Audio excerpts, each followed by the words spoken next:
বিপদের মধ্যে ফের বিপদ। বর্তমান আবহাওয়ার যা পরিস্থিতি, বঙ্গোপসাগরের জলতাপমাত্রা দ্রুত বাড়ছে, যা ঘূর্ণিঝড়ের জন্মের অনুকূল পরিস্থিতি তৈরি করছে। চলতি মে মাসের শেষে বঙ্গোপসাগরে ঘূর্ণিঝড়ের প্রবল সম্ভাবনা দেখা দিয়েছে। চলতি মে মাসের প্রথম ঘূর্ণিঝড়ের সম্ভাব্য পূর্বাভাস সামনে এলো। বঙ্গোপসাগরে তৈরি হতে চলেছে নিম্নচাপ, আর এই নিম্নচাপ আগামী 20 মের মধ্যে বঙ্গোপসাগরের পরিস্থিতি ঘূর্ণিঝড় তৈরির পক্ষে অনুকূল হয়ে উঠতে পারে বলেই মনে করছে আবহাওয়াবিদরা।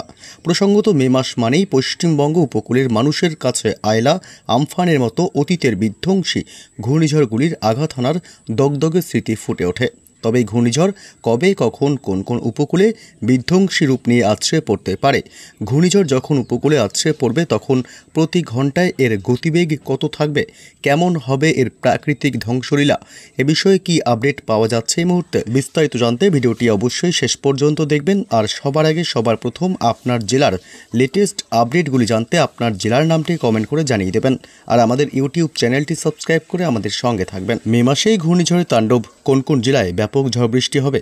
বঙ্গোপসাগরে মৌসুমি বায়ুর আগমন শুরু হচ্ছে। অন্যদিকে ঘূর্ণিঝড়ের পূর্বাভাসও পাওয়া যাচ্ছে, যা পশ্চিমবঙ্গ উপকূলে আঘাত হানতে পারে। তবে এই ঘূর্ণিঝড়ের গঠন এবং এর পরবর্তী পথ সম্পর্কে এখনও অনিশ্চয়তা রয়েছে।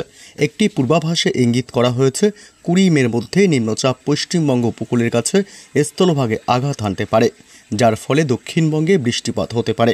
বিশেষ করে উপকূলবর্তী জেলা এবং 24 পরগনা প্রভাবিত হতে পারে। আরেকটি পূর্বাভাসে বলা হয়েছে বঙ্গোপসাগরে তৈরি হওয়া একটি ঘূর্ণিঝড় দাক্ষিণাত্য উপদ্বীপ অতিক্রম করে আরব সাগরের দিকে অগ্রসর হতে পারে। 25 বা 26 মে নাগাদ এটি শক্তি অর্জন করবে এবং গুজরাট উপকূলের কাছে ঘূর্ণিঝড়ে পরিণত হতে পারে। একসঙ্গে বঙ্গোপসাগরে আরও একটি ঘূর্ণিঝড় তৈরি হতে পারে। সেটি 28 মে নাগাদ উড়িষ্যা, পশ্চিমবঙ্গ এবং বাংলাদেশের উপকূলে পৌঁছবে বলে মনে করা হচ্ছে। তবে এই ঘূর্ণিঝড়গুলি পূর্ণাঙ্গ ঘূর্ণিঝড়ে পরিণত হবে কিনা তা এখনও স্পষ্ট নয়। এই ঘূর্ণিঝড়ের ফলে দক্ষিণবঙ্গে উল্লেখযোগ্য বৃষ্টিপাত হতে পারে। উত্তরবঙ্গে ভারী থেকে অতি ভারী বৃষ্টিপাত, এমনকি পাহাড়ি অঞ্চলে মুষলধারে বৃষ্টিপাতের সম্ভাবনা রয়েছে। আবহাওয়াবিদরা বঙ্গোপসাগরে উৎপন্ন ঘূর্ণিঝড়ের সম্ভাব্য শক্তি সঞ্চয়ের বিষয়টিও বিবেচনা করছেন। বিশেষ করে যদি আরব সাগরে আরও একটি ঘূর্ণিঝড় তৈরি হয়, সেই ইঙ্গিত রয়েছে।